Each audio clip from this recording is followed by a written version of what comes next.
So, okay, this will be the third part na ng ating video recording tutorial para sa Lavalas framework. So, natapos natin yung model. So, nakapag-database na tayo. So, meron lang akong isisingit dahil hindi ko na isama. So, mapapansin natin dun sa ating ORM model. So, marami tayong, or kunti lang yung mga nandong mga methods. So, meron tayo dun para sa crude, meron din tayo dun sa para sa relationship ng mga tables. So, kagaya nung has one, has many, many to many relationship. Pero hindi ko na yun isinama dito sa tutorial para kasi nga sobrang haba. Pero kung gusto nyo, meron naman doon sa documentation. Mas madali yung gamitin kung mga relationship ang pag-uusapan. Okay, so or gagawa nila ako ng bukod na video para sa kanya.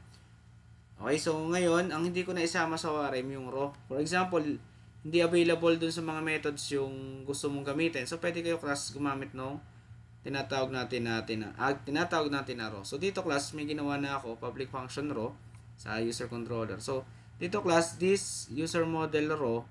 So, may way tayo class para gumamit class nung or gumawa na mag-construct ng sarili nating SQL statement. So, ayan. For example, raw, then yun na, raw SQL na natin ang ilalagay. Then, fetch all. Kung halimbawa yan ay magre-retrieve ng record, lahatan, madamihan, or pwedeng fetch lang usually. So, fetch or fetch all. Kung wala naman, wala kang i-retrieve. Halimbawa, ito update, create, insert, update, tsaka delete. So, hindi nyo na ito kailangan. Hanggang dyan lang sa ano yan. So, wala na to. Yan yung ginagamit ng for retrieval. So, ngayon, magre-retrieve ako. So, gagamitin ko siya. So, meron na rin akong routes dyan para kay raw. So, reload lang natin. So, nakukuha natin. Same lang nakuha natin lahat ng records gamit yung raw. So, pwede na kayo dito mag-where clause din. Where ID is equal to placeholder. Tapos, yung placeholder na yan, para magkaroon ng laman, dito nyo ilalagay sa pangalawang parameter as array. For example, ang value niyan ay 1. So, ilalagay nyo lang dito is 1. Makukuha nyo lang record dito is yung record na may ID na 1. So, dahil wala tayong makukuhang records dyan. So, halimbawa, gamitin natin ay where username is equal to acid core. Save lang natin. Yun, nakuha naman natin yung record lang ni acid core. So, positional, pwede rin namang parameterize. So, dito class, ang gagawin nyo naman, sa halip na index array, magiging associative array. Halimbawa, ginawa nyo tong username. So, dito class, gagawin natin tong associative array. Yan. Acid. Username ay acid core. So, ano yung value nito? Yun ilalagay nyo dito. So, para magiging placeholder yan. Name placeholder na. So, same lang din ang magiging output niya. Okay, so dito, lahat ng mga methods na pang PDO, so pwede nyo nang gamitin dito sa dulo. Kung yan naman yung mag-i-insert, again, hindi nyo na kailangan niyang ilagay.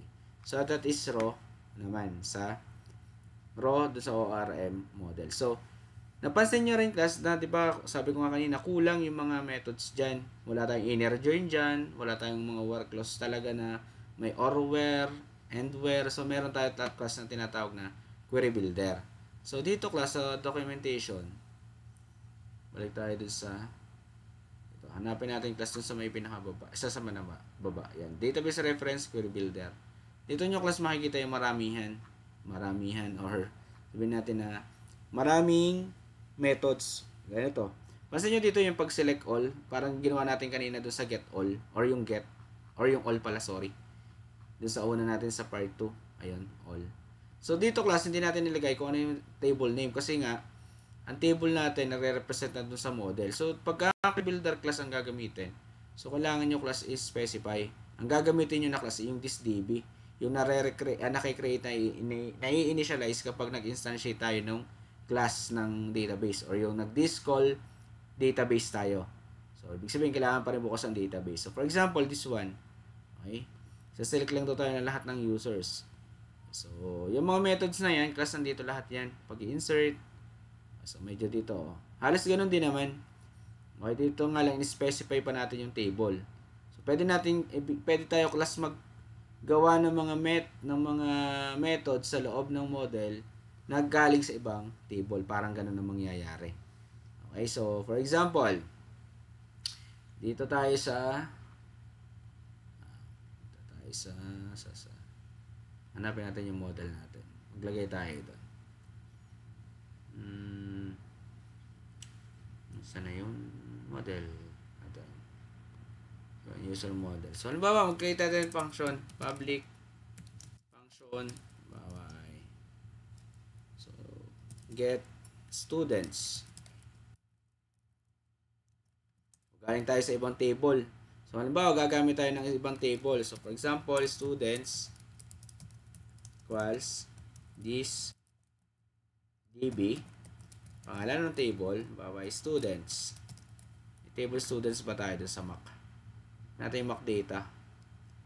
Ayan, meron tayong students table. So, yan lang yung laman. So, yun lang makukuha natin dapat dito. Then, students, get all. Ayan. Okay? So, tawagin natin yung get students. O, punta tayo ng controller. So, dito class, ang gawin natin, get students. Pangalan na lang din natin doon. Then, tawagin natin dito yung user model. Then, ito na yun, user model, get students. So, pwede yan. Create tayo ng sarili. Get students. Okay? So, i-dump lang natin yung users. Makukuha nga natin lahat ng students na yun. Ayan.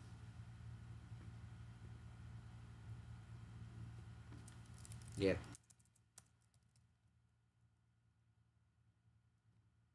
Wala pa pala tayong route nito. Get students, gawa tayo ng route.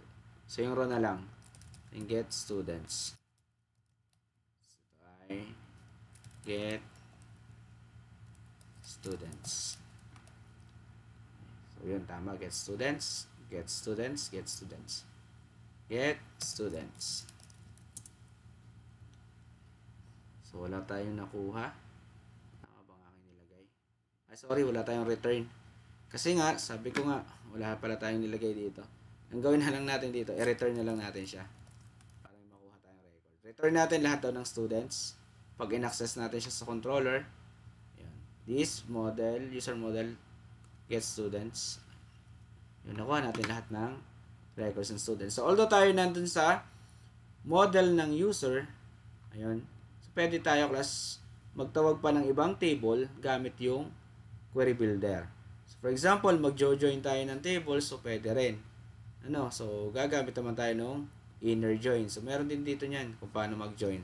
Find inner join. Ayun, joining ng tables. Pwede rin yan sa inner join. So, pwede natin yang gawin. So, nandiyan naman yung mga sample kung paano natin siya gagamitin. So, halimbawa, galing naman sa mga table natin pwedeng gamitin for joining. Students, authors and books. Authors and books. May author ID. So, yun. Gamitin natin yung authors and books para mag-join. Student, ano ba? Table, author, authors. So, para siya hindi humaba, ang gawin natin class, ibaba na natin yung iba. Kagaya nito. Table, para kitang-kita. Ayan, so pwede naman yan. Table, inner, join,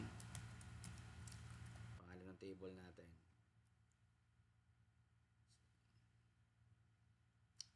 Books.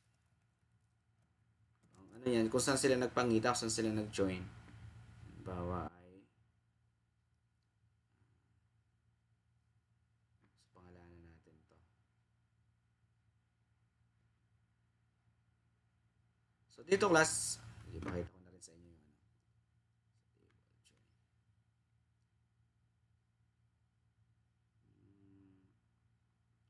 So, hanapin natin. Sana. Wala.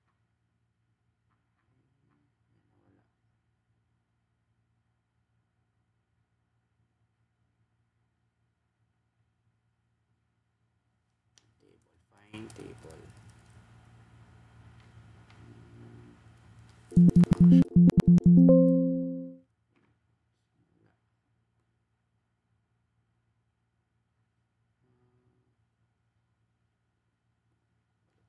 dito. So, hanapin lang natin dito yung ano. Query. So, find table pala.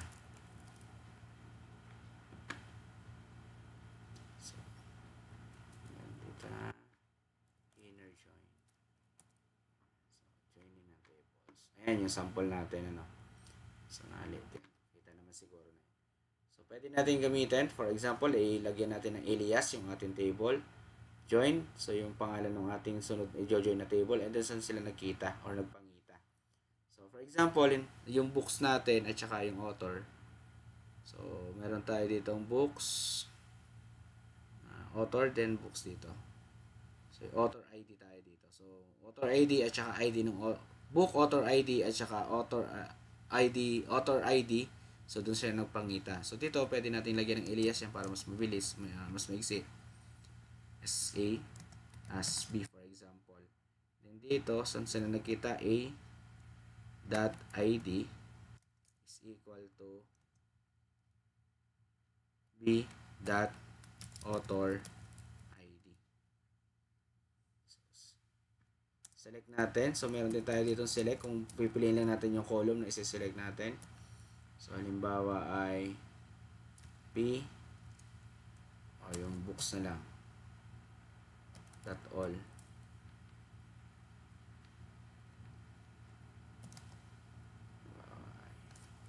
Isama na rin natin yung A.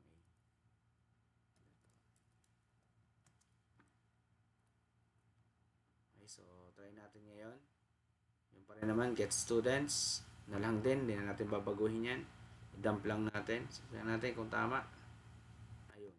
So ngayon, nakuha na natin class. Nakapag-join tayo ng table. Nakuha na natin yung ID. Okay. Yung name ng author, title ng book. Ayan. So nakapag-join na tayo ng table. So gamit class yung again, ayun.